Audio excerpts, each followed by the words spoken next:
Hello mga kamarites! For today's vlog ay nandito po tayo sa isang matsuri. Malapit lang po ito sa bahay guys.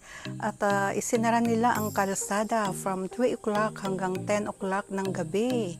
Kaya walang mapuntahan ang lola. Hindi pwedeng dumaan ang mga sasakyan dito hanggang mamayang alas 10 ng gabi.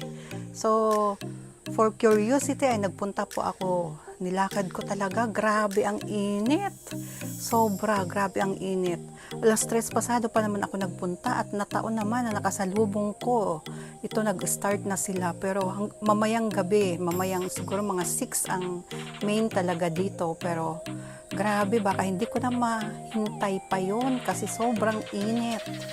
Naglakad lamang po ako at sa gitna ng kainitan ay nakapayong naman ako, kaya lang grabe hindi ko talaga matiis.